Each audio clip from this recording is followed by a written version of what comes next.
I was sitting on my bed, legs crossed, laptop on my lap, and a knot in my stomach. It was supposed to be a beautiful day, my parents' wedding day. Or at least, that's what they told me. They were halfway across the country getting married without me there. I was supposed to feel honored that I was included through a live stream.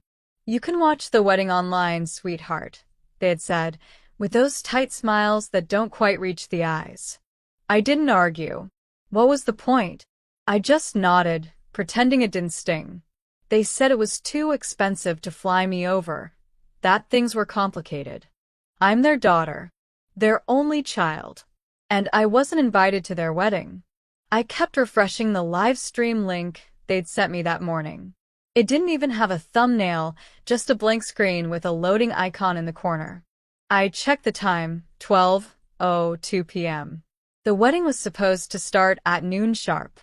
I stared at the screen like it would magically come to life if I just believed hard enough. I tried to shake off the feeling. Maybe they were running late. Maybe something came up.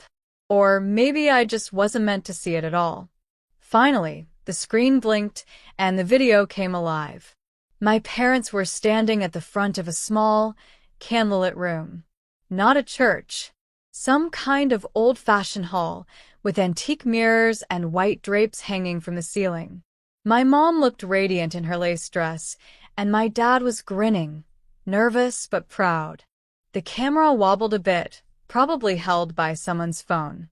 I could barely hear the music, but I saw my mom turn to smile at someone behind the camera. I leaned in closer. That's when I noticed something strange. There were people I didn't recognize in the room. A lot of them. Not a single familiar face aside from my parents. No cousins, no old family friends, not even my grandmother, who practically raised me. Everyone in the room looked distant. Elegant, polished. Like they had stepped out of some luxury catalog. I couldn't hear what they were saying, but they were whispering, glancing at each other, their smiles too forced, too still. My eyes scanned the crowd, but something didn't sit right.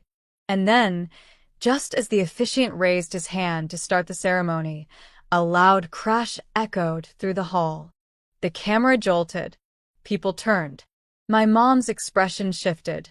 Just for a second. From joy to panic. The screen flickered. The sound cut off completely. And then the screen froze. At first, I thought it was my connection. I tapped the touchpad, tried refreshing. Nothing. The video was stuck. I could still see the image clearly. My mom standing at the altar, half-turned, her eyes wide.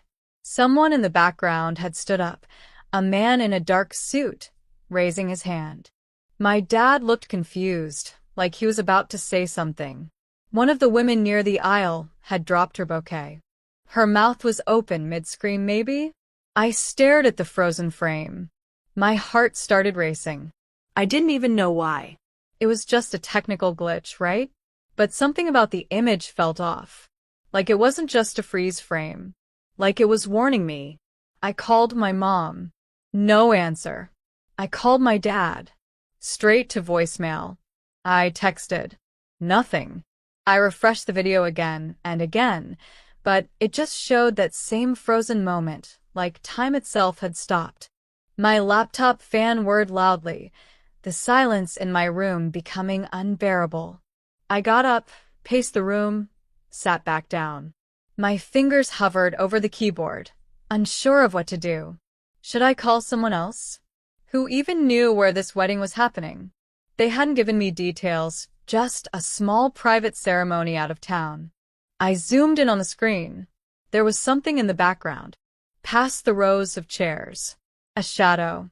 Something or someone just barely visible behind the drapes. I couldn't make it out clearly, but it looked like a figure standing still, watching everything. Watching my parents. I tried to calm myself down. Maybe it was a guest. Maybe it was nothing. But why wouldn't they answer my calls? Why did the video stop right at that moment? And why, when I looked back at that frozen frame for the 5th, 6th, 7th time, did I suddenly notice that the man in the dark suit who stood up was looking straight into the camera, almost like he knew I was watching. That's when my phone buzzed. An unknown number. No caller ID. I stared at it, frozen just like the screen. Something inside me said not to answer. But I did. And what I heard on the other end changed everything. I didn't say anything right away. I just held the phone against my ear, heart pounding like a drum. There was no voice, no static, just a soft humming sound. Faint and rhythmic, almost like someone breathing through a vent. I said hello, once then again, louder, but no one answered. I was about to hang up when I heard something so soft I wasn't sure if I imagined it. She saw it. My fingers tightened around the phone. Who is this? No response. Did something happen at the wedding? Where are my parents? My voice was shaking now, and I didn't care. My mind was racing, trying to make sense of it. That frozen screen. That man looking into the camera. My parents suddenly unreachable. The line went dead. I pulled the phone away and stared at the screen. No number. No history of the call. Just the regular call log, like it never happened. I looked back at the laptop, still stuck on that same image. That man in the suit. My mom mid-turn. And behind her, I swore I could see the shadow more clearly now. A tall figure, standing perfectly still near the back curtain, barely in the light. I started to feel sick. Not from the image, but from the realization that I was completely in the dark. My parents hadn't told me anything about this place. The venue, the people, none of it made sense. They'd kept everything vague for weeks. Every time I asked about the wedding, they said the same things. It's just something small. Nothing formal. You don't have to worry about it. But I was worried. I started scrolling through our text messages trying to find something, anything, that would tell me where they were. But there was nothing specific. Just short replies. We'll send you the link. We'll call after the ceremony. It'll be quick. It didn't feel like them. My parents had always been involved, always detailed. They weren't careless. Not like this. I opened my email and searched for the wedding live stream link again. It came from a generic address, not even their names. The subject line said, "Access granted, ceremony link." No explanation. Just a link. And now that link was just a frozen window into something that didn't feel like a wedding anymore. I decided to call someone else, my Aunt Lisa, my mom's younger sister. She would know something, I thought. But when I dialed her number, it rang once, then a robotic voice said the line was temporarily disconnected. I tried again. Same thing. My hands were shaking now. I went to social media. Maybe someone had posted something. A photo. A location tag. Anything. But when I checked my mom's profile, it was gone. Deactivated. My dad's too. Every trace of them on my friend list had vanished like they were never there. I even checked my old messages with them. Blank. Like the accounts had been deleted completely. I sat back, trying not to panic. My breath was shallow. Something was wrong. Very wrong. I looked around my room, suddenly feeling like the walls were closing in. My reflection in the dark laptop screen looked pale and confused. My parents had disappeared, and all I had was a frozen image and a call from someone who shouldn't have had my number. I kept thinking about that voice. She saw it. Saw what? My eyes went back to the screen. I zoomed in on the man's face. The image was pixelated, but something about his expression stuck with me. Not angry. Not surprised. Just calm. Like he was expecting this moment. Like he wanted me to see it. And now that I was really looking, I noticed something else. The woman who had dropped her bouquet, it wasn't just on the floor. Her hand was still reaching for it, like the freeze frame had caught her in motion. But her eyes, they weren't looking at the bouquet. They were staring at the man in the suit. With fear. Raw, wide-eyed fear. Why would someone be that scared during a wedding? Unless this wasn't a wedding at all. I stood up and started pacing the room. My mind was spiraling, trying to connect the pieces. My parents had isolated themselves in the last few months. They stopped calling as much. They stopped visiting. They told me they were starting fresh, that they were moving to a quieter place for peace. But they never said where. I thought they were just tired. I thought maybe they were going through something personal. Now I wasn't so sure. I went back to the laptop and took a screenshot of the frozen image. I needed to save it, in case it changed again, in case it disappeared. I stared at it for a long time, hoping for a clue. That's when something happened. The screen blinked for just half a second, and when it came back, the image was the same, except now the shadowy figure near the back had moved. It was closer to the camera. I backed away from the laptop, a chill crawling up my spine. Whatever this was, it wasn't over. And I had this sinking feeling it was just getting started. I didn't want to believe what I had just seen. I blinked hard, hoping maybe it was a glitch, just a random flicker of light, or my eyes playing tricks on me. But when I looked again, the shadow was definitely closer. Not by much, maybe a few steps forward, but it was enough to feel like a warning. It hadn't just moved. It had approached. I reached for the laptop to close it, but my hand hovered midair. Something inside me said I couldn't look away. Not yet. Not until I understood what I was looking at. My parents were somewhere in that room. Somewhere behind the still frame. I couldn't just walk away and pretend this wasn't happening. I opened another browser tab and started searching for the venue. I typed in everything I could remember: remote wedding site, private estate, stream-only wedding, even descriptions of what I had seen in the video. Red curtains, candlelit ceremony, forest background. But nothing came up. No images matched. No website had those details. It was like the place didn't exist online at all. That didn't make sense. My mom was always careful about details. She once sent me a full PDF itinerary just for a birthday brunch. Now she was getting married in a secret place with no address and no guests. The more I thought about it, the more off it felt. I remembered something else, something small but strange. 2 weeks before the wedding, my mom had sent me a photo. A blurry selfie of her and my dad in what looked like the woods. But in the background, there was a structure. An old stone arch, overgrown with vines. At the time, I didn't think much of it. I thought it was just a tourist spot. But now it felt connected. I scrolled through my photos trying to find it, but it was gone. Not just deleted, missing. My camera roll jumped from a week before to 2 days after. That photo was just not there anymore. I sat there in silence, staring at my phone, when a message notification popped up. Unknown number. Don't trust what you saw. It's not what it looks like. I stared at it, heart pounding. I typed back. Who are you? No reply. I quickly copied the number and tried calling it, but it went straight to voicemail. The voice on the recording wasn't one I recognized.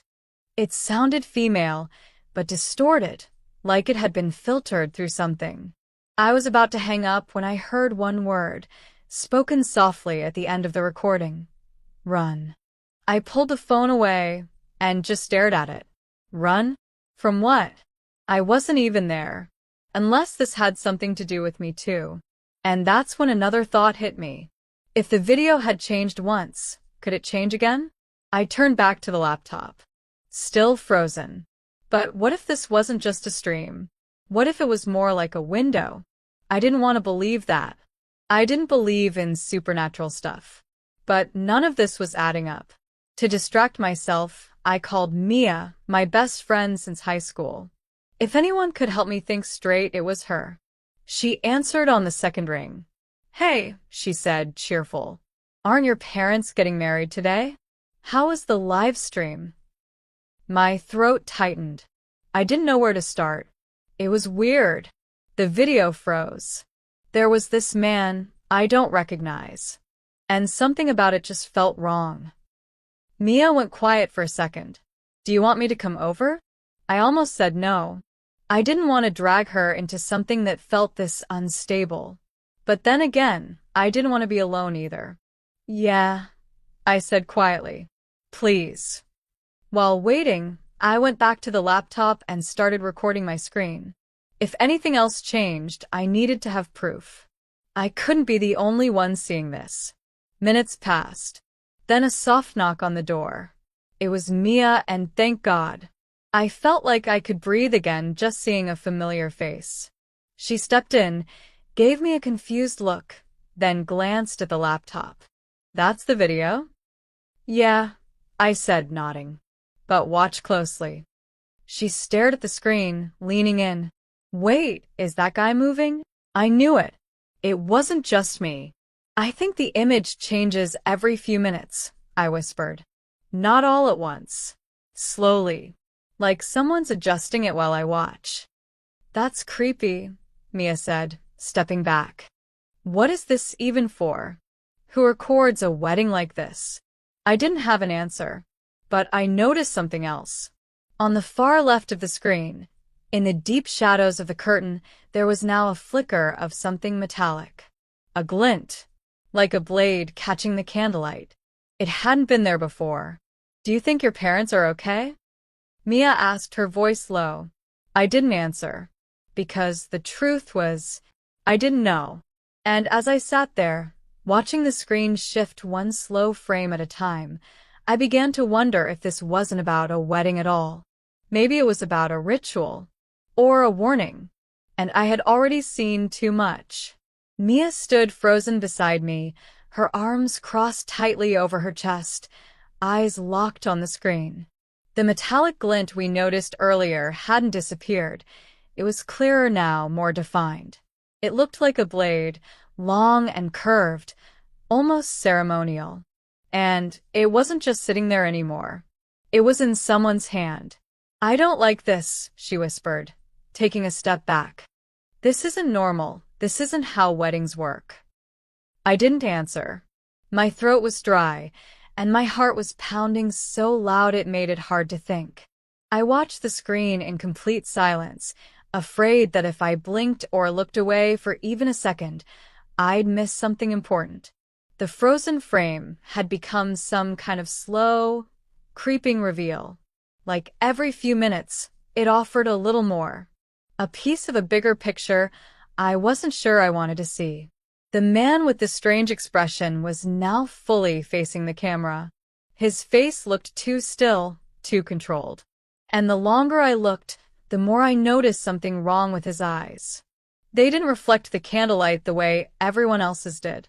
They looked dull, lifeless. Could that be a mask? Mia asked softly. I shook my head. I don't think so. I think that's just his face. And the way he's looking at the camera, like he knows we're here. We both stared. Then, out of nowhere, the stream twitched again. Just for a second. Enough to catch a flicker of red across the floor. Like something had been dragged. What is this place? Mia whispered. I don't know, I said, my voice almost shaking. But I don't think it's just a venue. I think they planned this whole thing to be seen this way. Controlled. Distorted. Like they wanted us to watch. That's when I remembered something my mom said on the phone 2 days before the wedding. I didn't think it meant anything at the time, but now it echoed in my head with a whole new weight. She said, not everything needs to be understood. Some things are better witnessed quietly, from a distance. At the time, I thought she was just being poetic. Now it sounded like a warning. Mia grabbed my arm. What if your parents aren't getting married at all? What if this whole thing is something else? Like a setup or some kind of ceremony? The word hit hard. Ceremony. That's exactly what it looked like now. The red candles. The robe-like clothes. The absence of joy. No one was smiling. Not even my mom. And now, her face was visible again. Clearer than before. She looked like she was crying. I took a shaky breath and zoomed in on her face. There were tears on her cheeks, and her eyes weren't looking at the person she was supposed to be marrying. She was staring at the camera, at me. It wasn't a happy look. It was fear. Pure fear. What if she's trying to tell you something? Mia asked. I leaned closer. Like what? I don't know. That she's in trouble. That this isn't what she wanted. That thought made me feel sick. My mom had always been strong, always in control. To see her like this, helpless, terrified, it didn't feel real. But everything I was seeing told me it was. The stream flickered again. This time, it wasn't subtle. The camera angle shifted completely. Now we saw the other side of the room. Behind the guests, behind the altar. A wide shot of the entire space. And standing at the back, near the dark velvet curtains, were 3 people I hadn't seen before. They wore robes. Deep maroon, almost black. Their faces were covered with veils. One of them held a book, old and thick, with what looked like symbols burned into the cover. The second held a bowl. The third had the blade. Mia gasped beside me. Okay, this isn't a wedding. This is something else. But we were out of guesses now. This had gone far beyond weird. It was terrifying. I didn't know what to do. Call the police? Report a wedding live stream gone wrong? That would sound insane. But the next second made everything worse. The man with the blade turned slowly, looked directly into the camera and smiled. Not just a regular smile. It was wide. Too wide. Like it hurt to do it. His lips stretched unnaturally, and his eyes didn't match the expression. They stayed flat. Cold. Then the screen glitched. For a second, everything went black. Then came a new frame. Close up. Someone holding up a photo. It was me. A printed photo of me from a few years ago, holding a cup of coffee, standing outside my college dorm. It was old. I'd never posted it online. It was just something my mom had taken. I pushed back from the laptop, breath caught in my throat. How do they have that? Mia didn't speak. She just stared at the screen, pale and shaking. Another flicker. This time, the photo was burning. Slowly. Carefully. Like someone wanted us to see every second of it turning to ash. Why would they have your photo? Mia asked, voice barely audible. What does that mean? I stood up, heart racing. I don't know. But I think this was never about the wedding. Then what? I looked at the screen again. The robed figures were now in a circle. My mom was at the center, kneeling, her hands bound. And then, just as I tried to understand what I was looking at, the screen went black completely. No sound. No movement. Just darkness. And in that silence, one final message appeared. You've been chosen. I stared at it, frozen. Mia gripped my arm. And in that moment, I realized we weren't just watching something unfold. We were part of it now. I didn't sleep that night. I couldn't. The words, "You've been chosen," were seared into my mind, glowing behind my eyelids every time I closed them. Mia stayed with me, curled on the edge of the couch, staring at the dark laptop screen like it might come back to life at any second. But it didn't.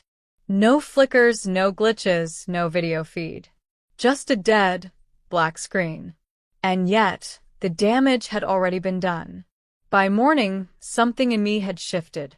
I didn't just want answers, I needed them.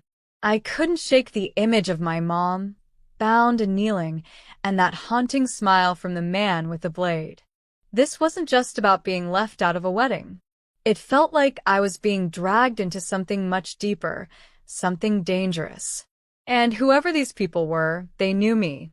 I'm going to my parents' house, I said, breaking the heavy silence. Mia looked up, her eyes bloodshot.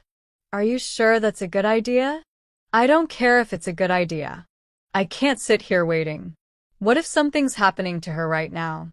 She hesitated, then nodded slowly. I'm coming with you. The drive felt like it lasted forever. My parents' house was 2 hours away, tucked in the countryside, a place they always claimed brought them peace. But the moment we pulled into their long, gravel driveway, I felt the opposite. The house looked off. It wasn't anything obvious. The curtains were drawn, the gate was shut, but it all just felt too still. Too perfect. I parked and climbed out, heart pounding in my throat. Mia followed close behind. As we approached the front door, I noticed something that made me stop cold. There was a mark on the door. A strange symbol, burned or carved in. It was small, about the size of a fist, and looked like an eye with 3 jagged lines above it. I'd never seen it before. Definitely wasn't there growing up. Mia touched it lightly. This is the same symbol that was on that book during the live stream. I nodded, too stunned to speak. Then I knocked. No answer. I knocked again, louder this time. Nothing. I tried the handle. It was unlocked. Inside, the house was quiet, but not peaceful. It was that kind of silence that presses on your ears, makes your skin feel too tight. I stepped inside and called out, "Mom? Dad?" My voice echoed, unanswered. Everything looked normal, almost too normal. The furniture was in place, the dishes in the sink. Their wedding invitation still sat on the entryway table. I picked it up. It had the same strange symbol on the back, faint and embossed like a stamp. Mia wandered into the living room. It's like they just vanished. I looked around and noticed something new. A laptop, almost identical to mine, was open on the kitchen counter. The screen was off, but the charging light was on. I touched the trackpad. The screen blinked on, black background, white text. It said, "We see you now." I slammed it shut, heart thudding in my chest. We need to get out of here. But before we could move, we heard something. Footsteps. Slow, heavy, coming from upstairs. Mia grabbed my hand. I looked toward the staircase. The steps creaked, one by one. But we couldn't see anyone yet. Whoever it was, they weren't rushing. They were taking their time, like they wanted us to know they were coming. I pulled Mia toward the back door. We ran out into the yard, breath sharp in the cold morning air. But just as we crossed the lawn, something caught my eye in the woods behind the house. A flicker, like candlelight. There was movement between the trees. Figures. Several of them. All in those dark maroon robes. I froze, unable to look away. They weren't approaching us. They just stood there, watching. Then Mia pointed toward the ground. Look. There were footprints in the grass. Bare feet, leading from the trees to the house. Dozens of them. "This isn't random," she whispered. "This whole thing, it's planned." I nodded slowly, my throat dry. And we're in the middle of it now. That's when my phone buzzed in my pocket. I pulled it out. Blocked number. One new message. I opened it. It was a photo. A blurry image of the inside of the house taken from upstairs. We were in it. From the angle, the photo had been taken just before we ran out. From the top of the stairs. From whoever had been walking down. I turned around, scanning the trees, the windows. We were being watched. Not just now, this whole time. And then came the second message, just 2 words. "Stay chosen." I dropped the phone. Mia picked it up, reading the message aloud. She looked at me, eyes wide. What does that even mean? I didn't know. But I knew one thing. This wasn't over. Not even close. Whatever this group was, whatever they'd done to my parents, was still happening. And it was spreading. We weren't outsiders anymore. We were part of whatever ritual had started, and they weren't going to let us go.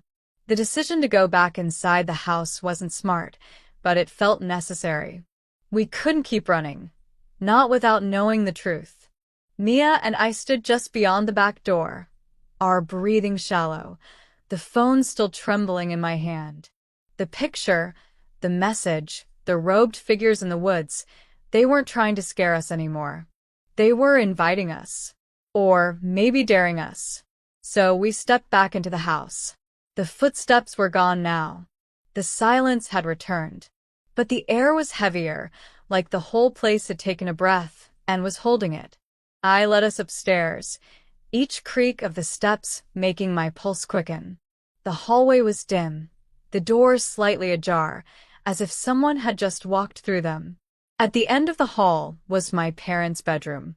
I reached for the knob and paused. Mia whispered behind me, "You don't have to go in alone." I nodded and pushed the door open.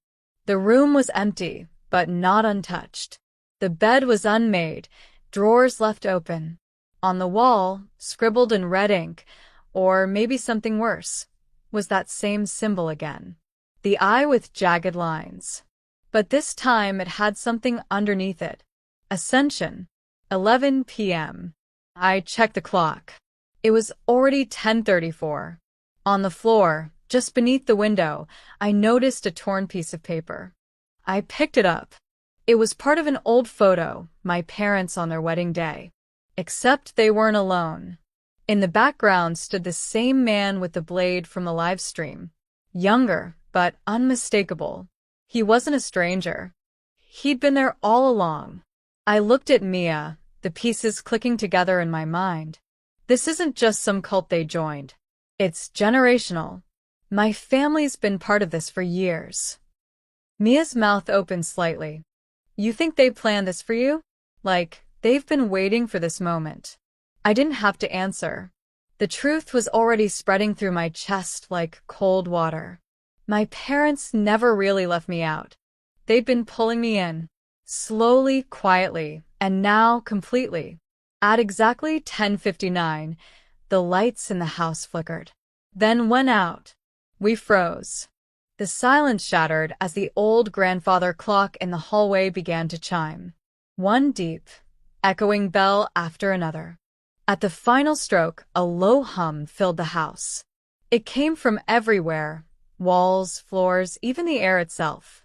We stepped out into the hall, following it down toward the basement door that had always been locked growing up. But now it stood open. A warm, flickering light glowed from below. We descended the stairs slowly, hand in hand, breath shallow. As we reached the bottom, the basement widened into a stone-lined room, almost like a cellar or a chapel. Candles lit every corner, casting moving shadows across the walls. And in the center stood my parents, alive. They were both wearing deep maroon robes, faces calm, almost serene. Behind them stood the man with the blade. He looked at me, and this time he spoke. You returned, just as you were meant to. I stepped forward. What is this? Why are you doing this?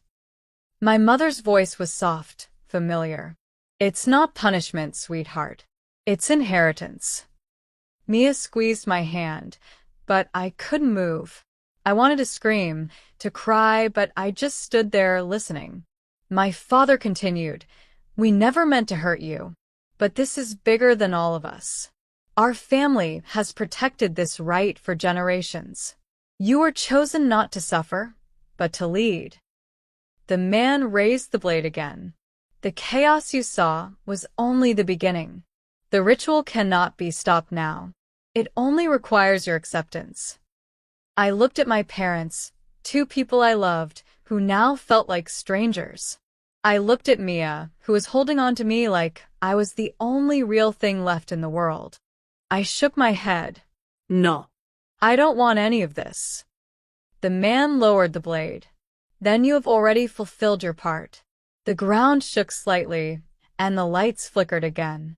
A loud crack split the ceiling, and suddenly, everything went dark. When I opened my eyes, we were outside. On the grass. The house was gone. Completely. No rabel. No hastis. Just nothing. Like it had never been there at all. Mia sat up beside me, dazed. What just happened? I looked around, heart pounding. My phone buzzed in my pocket. Another blocked message. I opened it. Welcome home. There was a photo attached. It was of us, me and Mia, lying in the grass exactly as we were now, taken moments ago. And in the background, far beyond where the house had stood my parents, watching, smiling. We didn't speak for a while, just sat there on the grass, trying to breathe, trying to make sense of what had happened. The world around us was still, the kind of stillness that felt too quiet, too intentional. The house had vanished like it had been erased from the world. No debris, no smell of smoke, no hole in the earth. Just grass where it used to stand, untouched and green like it had always been that way. Mia held my hand tight. She kept glancing at the trees, maybe wondering if someone was still watching. I could feel it too, that heaviness, like someone's eyes were on us. But the longer we sat, the more the pressure lifted, like the ground itself was slowly letting us go. I opened the message again. That photo. That final line. Welcome home. My parents' faces in the background, smiling like they were proud, like everything had gone the way they hoped. I zoomed in, looking for clues, anything that might explain what they wanted from me. But there was nothing more.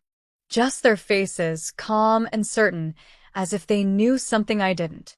After a while, Mia spoke softly. Do you think they're still alive? Somewhere. I don't know, I said. I think they are. But not in the way we understand it.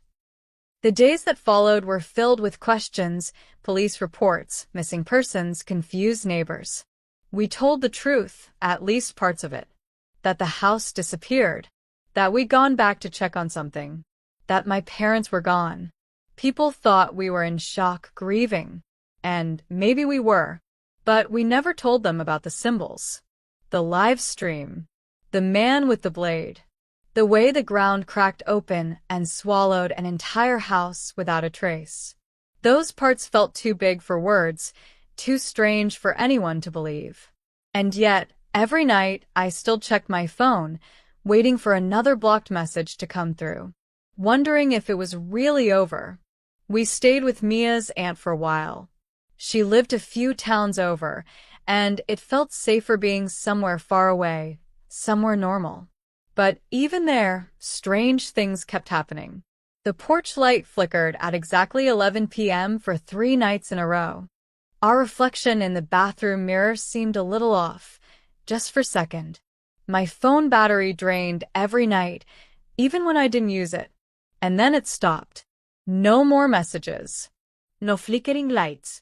No strange noises or feelings in the air. Just silence. Weeks passed, and life began to feel ordinary again. I got a part-time job at a bookstore. Mia started tutoring kids online. We didn't talk much about what happened, but we both felt it. A weight that had lifted. A door that had been closed, at least for now. One evening, I went through my old phone again, the one I had during the live stream. Most of the files were gone, corrupted, or just blank. But one video still worked. It was only a few seconds long, and I had no memory of recording it. The camera was shaky, but I recognized the setting. The basement. That final moment before everything disappeared. The robed figures were chanting, their voices low and rhythmic. And then, right at the end, my mother turned to the camera and whispered something. I played it again and again, trying to make it out. It was soft. Almost like she was speaking directly to me. Let go, and you'll be free. I didn't know what she meant. Not really. But maybe that was the point. Maybe she wasn't trying to give me answers.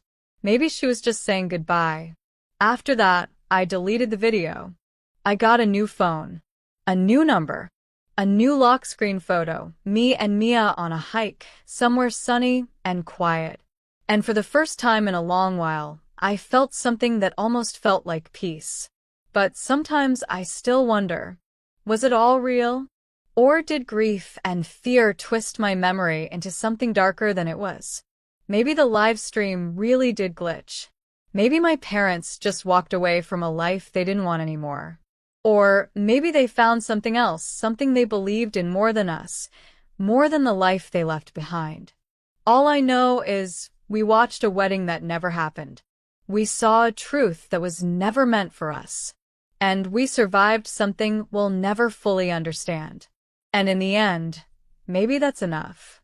Because I don't check the time at night anymore. I don't jump when I hear footsteps. I don't look for hidden messages in shadows. I just live. And I hold on to the one person who never left my side through it all. Whatever they wanted, whatever they tried to pull me into, they didn't win. We did.